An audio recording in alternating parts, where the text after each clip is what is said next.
Lecture 40, Michel de Montaigne.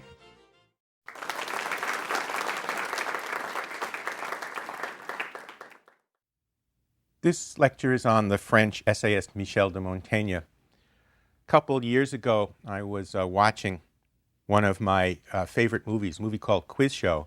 And as it turns out, Paul Scofield, whom I mentioned in the last lecture because he got to play Thomas More, was playing the part of the English professor, Mark Van Doren, who taught for many, many years at Columbia.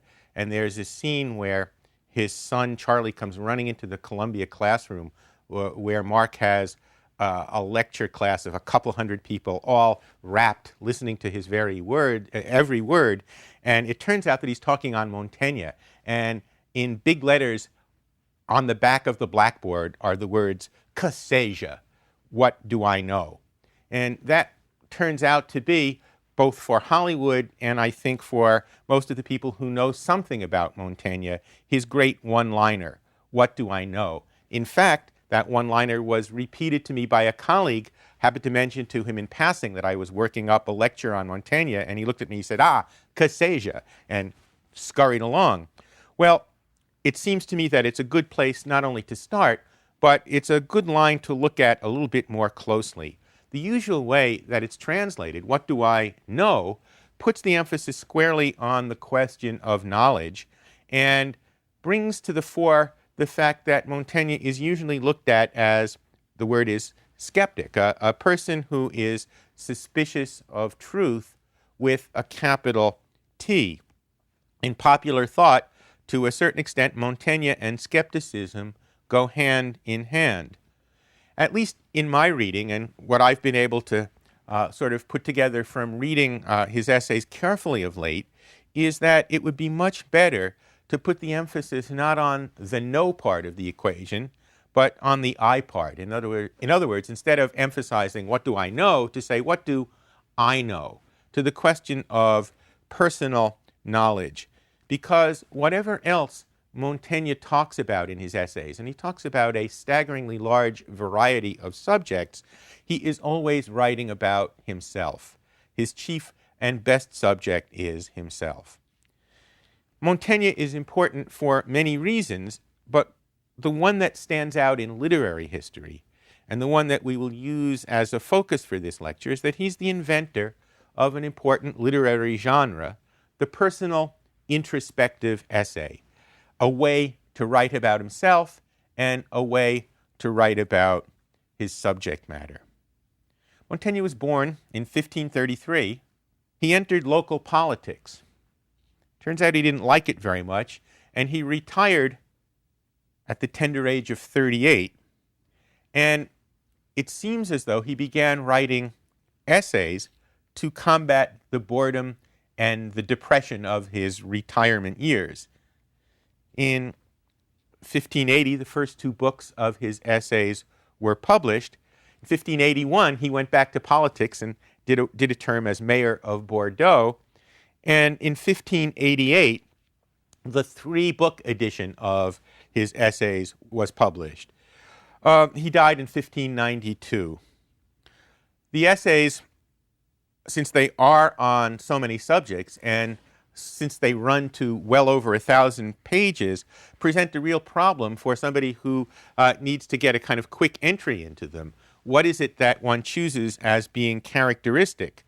Well, some of the ones that are maybe characteristic might not have kind of pizzazz for modern readers. He has an essay, for example, on physiognomy. Not sure how that would go over. I was going to do the one on coaches until I realized that he was not talking about Bobby Knight and Rick Pitino and Joe Gibbs and those folks, but about a means of transportation. And I think transportation has changed maybe enough that wouldn't be relevant. I was tempted by the ones that he has on doctors and medicine, because he looks upon them very skeptically indeed. If there's one place where Montaigne's skepticism really can be seen in full bloom, it's when he talks about doctors. He doesn't think very much of them at all. And this turns out to be, in fact, based on personal experience. He's somebody who suffered throughout his life from excruciating problems with kidney stones. Well, if we were able to give a whole course on Montaigne, and I think somebody ought to, it seems to me that one essay that we would like to look at in great detail is a work called The Apology for Raymond Sebone. It's his longest, it's his most theological, and it's also his most complex. Raymond Sebone was a 15th century Spanish theologian and philosopher who wrote on the role of reason in coming to know God. And essentially what he said is that reason has a particularly exalted place in the process, that humans by their reason can give it a good shot. Montaigne's essay is an answer to this.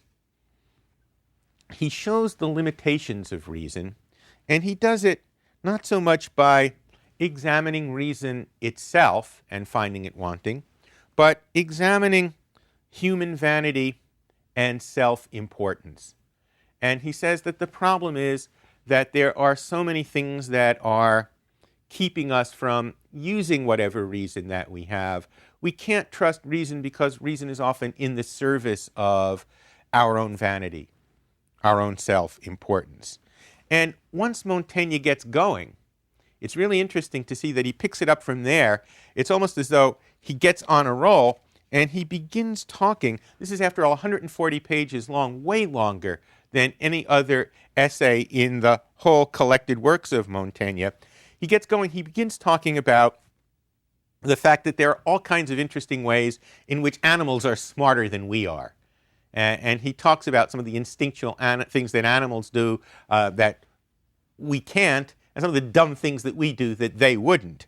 And so really seems to be going on about this. And then, curiously enough, when he comes to the end, what he suggests is that, in fact, what is necessary to come to know God is the willingness to surrender to God. So that here, even though he's being skeptical throughout the essay, he does come to a fairly orthodox conclusion. It's not that he's using this in the service of, let's say, skepticism about the existence of God in this particular essay, but it's interesting to see how he gets there and to see all of the different twists and turns that it takes. But one of the things that I think would strike a careful reader of this essay is that even in all of the places where Montaigne is putting reason down and suggesting that it has all kinds of interesting limitations because of who we are, he is, of course, using his reason very carefully and very critically in writing the essay itself.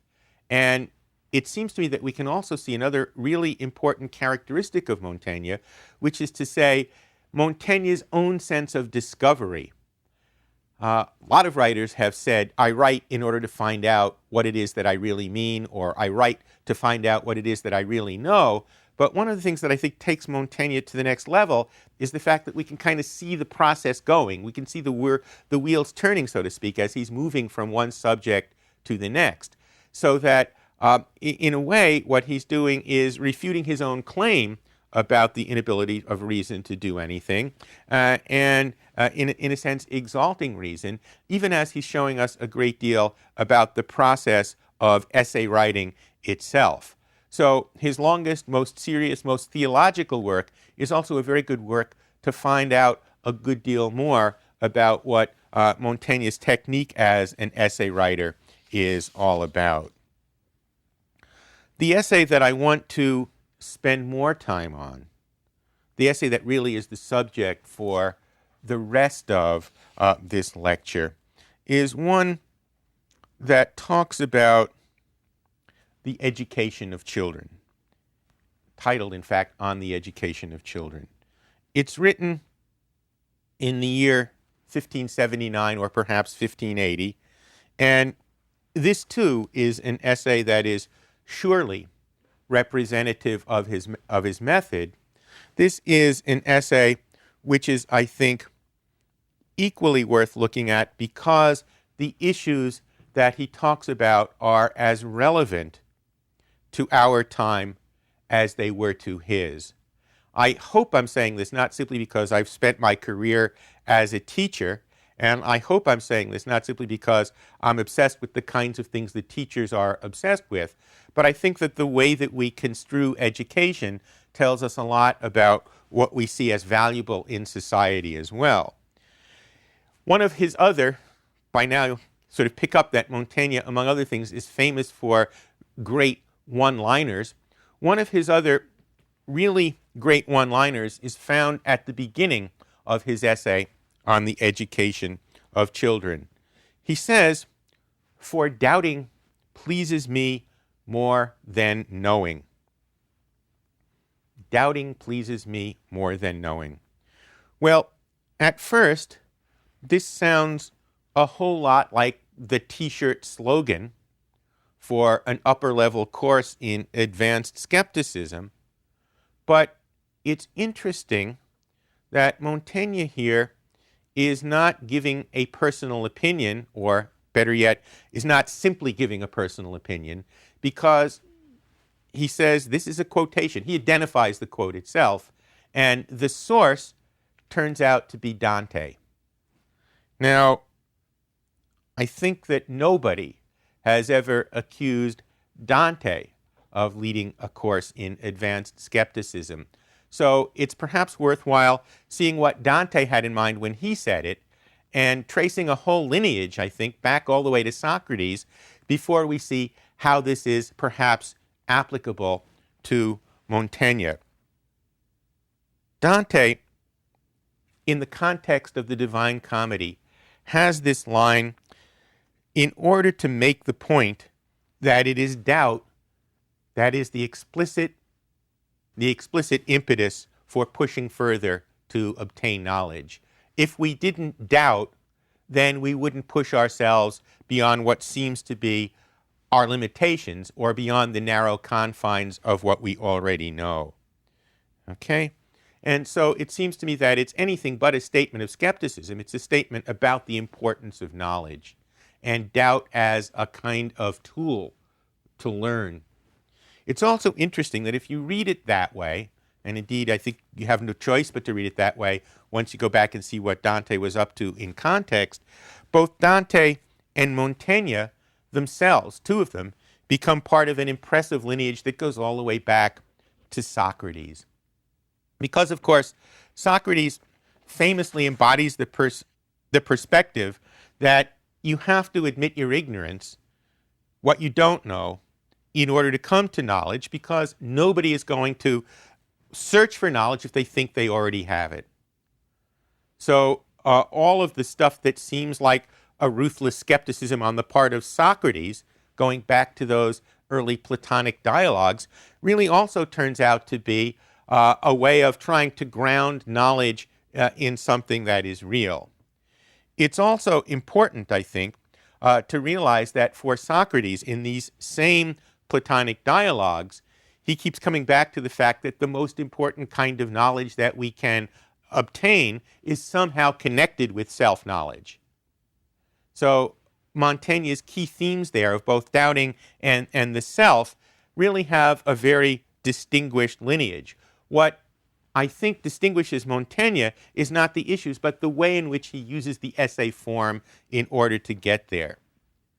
So Montaigne pushes it a bit further simply because he's suspicious of so much that passes for knowledge in his own time, and he is relentless in pointing out our tendency, our willingness, our ability to deceive ourselves with pseudo-knowledge of various sorts. Okay? And in fact, in this same essay, he says that we should be willing to surrender to truth whenever we see it, which also doesn't seem to go hand in glove with radical skepticism. At the end of the essay on the education of children, Montaigne says a little bit about his own education, and we can see where his ideas come from. He tells us that he was educated first by an exceptional tutor hired by his father. This man was native German, and his job was to teach Montaigne Latin. And so the only language that the young Montaigne heard, or the only languages, were German and Latin. And he knew Latin. They wouldn't allow him to speak French, okay, his real native language.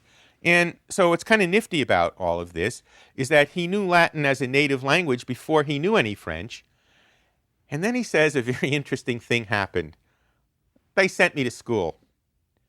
And he said he began to lose what he had learned effortlessly because it was now a school subject. To put it mildly, Montaigne, throughout this essay, is not exactly a big fan of what we would call school discipline.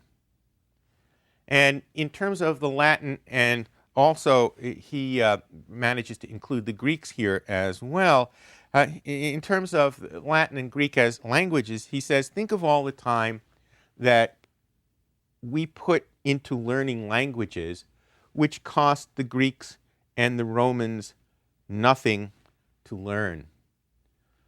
I'm a bit of a Latin teacher myself, and I've been sort of following the career of a man who can only be described as the world's most famous Latin teacher. And I want to bring in an anecdote here because I think it ultimately is a very Montaignian thing. While I was preparing the lecture, honest to God, I came across an article in the New York Times a couple days ago about this man named Reggie Foster, who is, as I said, the world's most famous Latin teacher.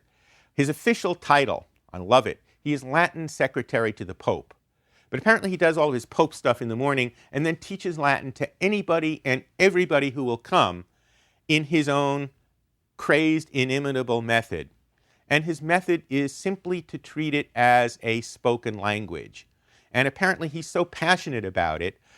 He was quoted in the Times article as saying, what I want, he was talking about how Latin is dying out in the Vatican. He said, what I want is the Pope to get up and talk to the UN and give this entire speech, but I want him to give it all in Latin and to say at the end, if you don't understand it, that's your problem, Jack.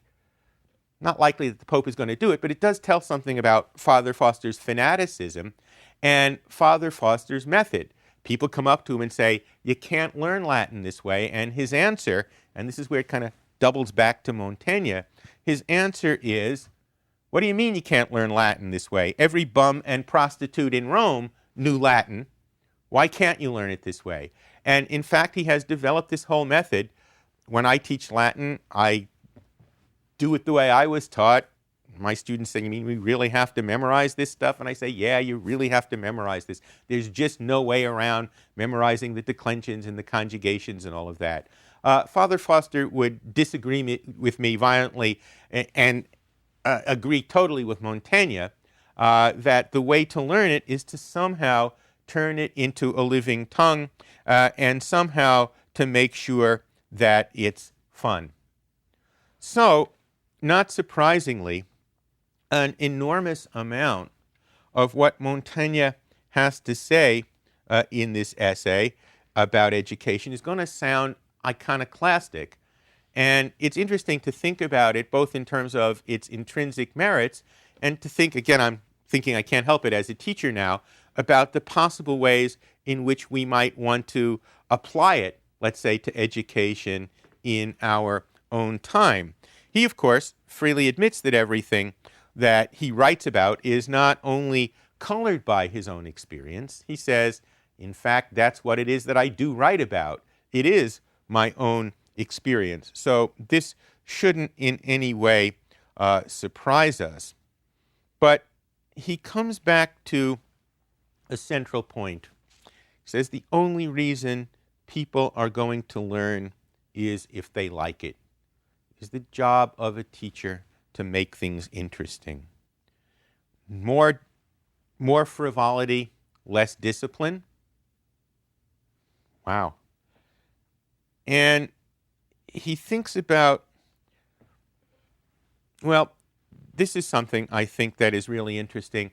He thinks that, there are people who say, well, okay, if 4 hours a day of study is good, 8 hours will be twice as good, and 12 hours will be 3 times as good.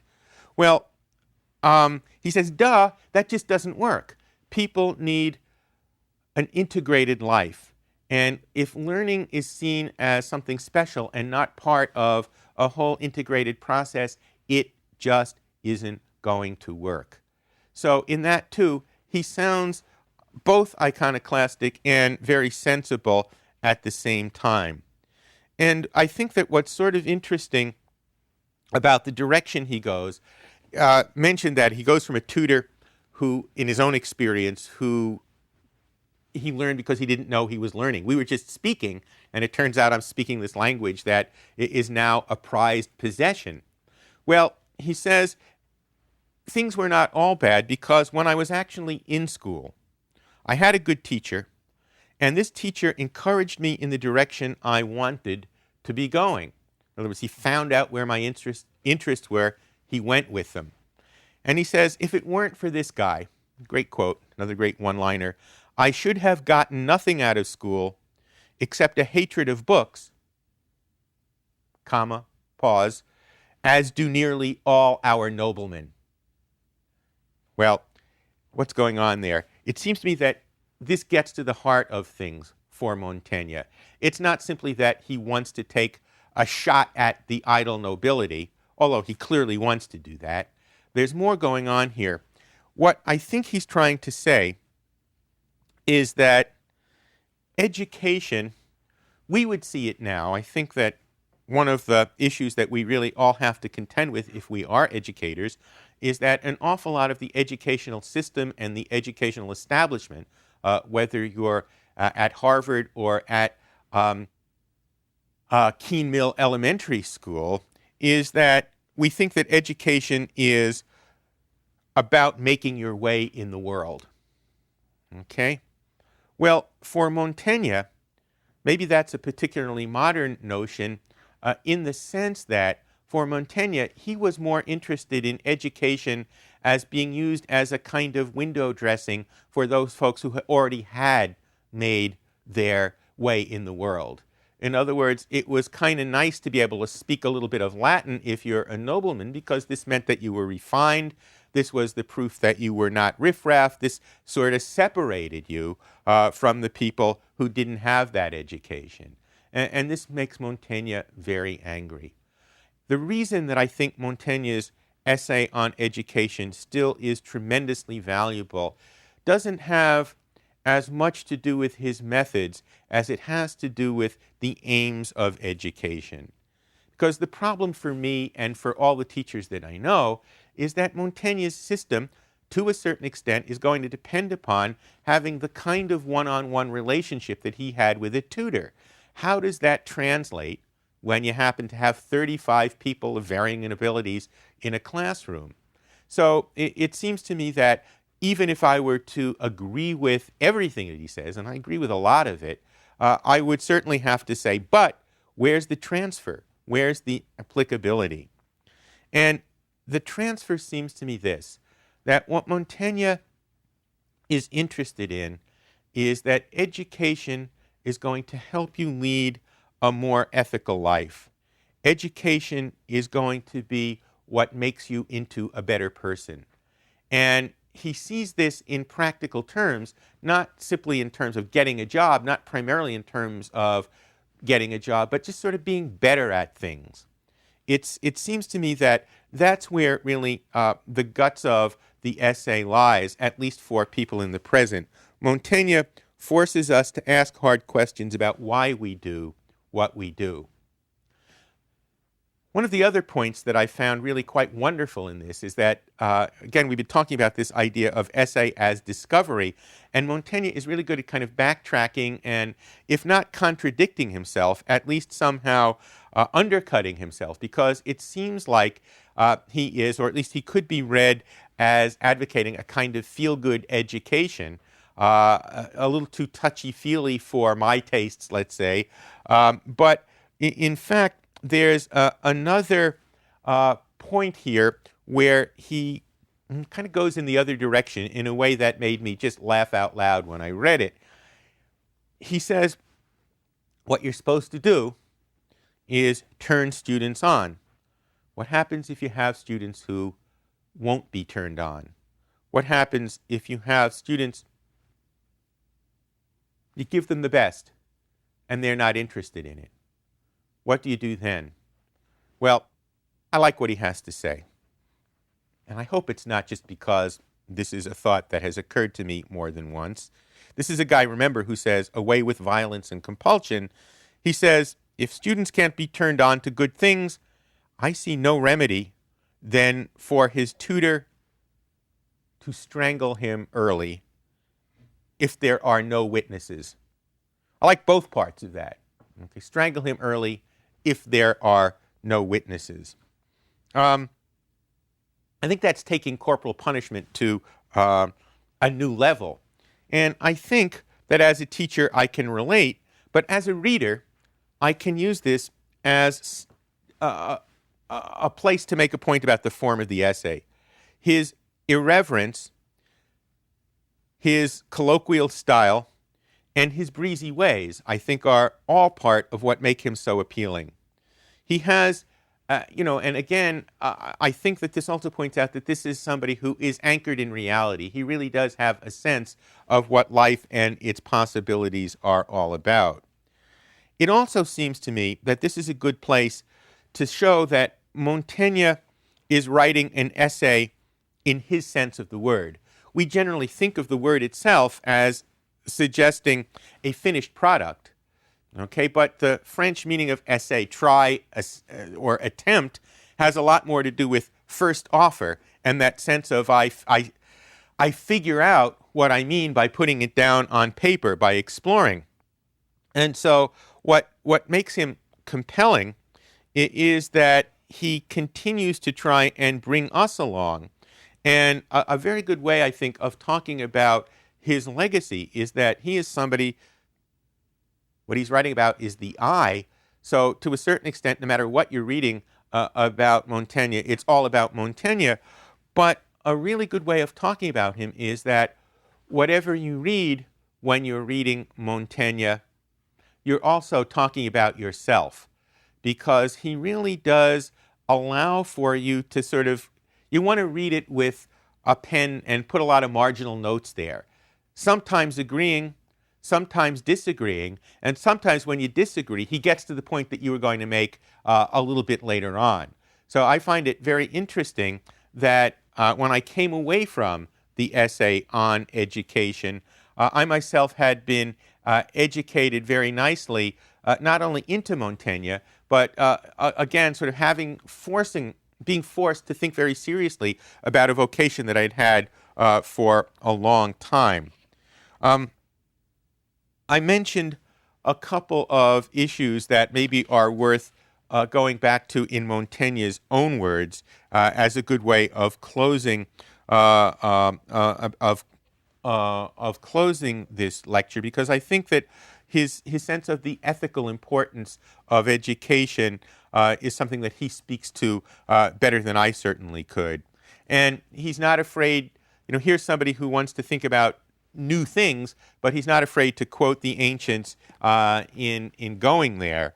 For somebody who is quote unquote skeptical, he gives a lot of reverence to the thinkers of old. And here he says, I am of Plutarch's opinion that Aristotle did not amuse his great pupil so much with the tricks of constructing syllogisms or with the principles of geometry as by instructing him in the good precepts concerning valor, prowess, magnanimity, and temperance, and the security of fearing nothing. And with this ammunition he sent him, still a child, to subjugate the empire of the whole world with only 30,000 foot, 4,000 horse, and 42,000 crowns. So what he's talking about there are virtues, which of course we have to remember in their root sense are habits. What teachers are all about is giving their students the right habits. And the way this is done is by, in a sense, living out those habits yourself. I think Montaigne would say very strongly that teachers can't teach what they don't have. So again, for all this education, this good way to conclude, to sort of summarize some of the points that we've made, I do not want the boy to be made a prisoner. I do not want him to be given up to the surly humors of a choleric schoolmaster. I do not want to spoil his mind by keeping him in torture and at hard labor, as others do, 14 or 15 hours a day, like a porter. And I think that Montaigne was not exaggerating. There were people who were in school regimens that called for exactly that. Nor would I think it good if by some virtue of solitary and melancholy streak he were found to be addicted to the study of books with too undiscerning application. For somebody who was himself addicted to the study of books, I think that's a very good way to conclude his essay on the education of children.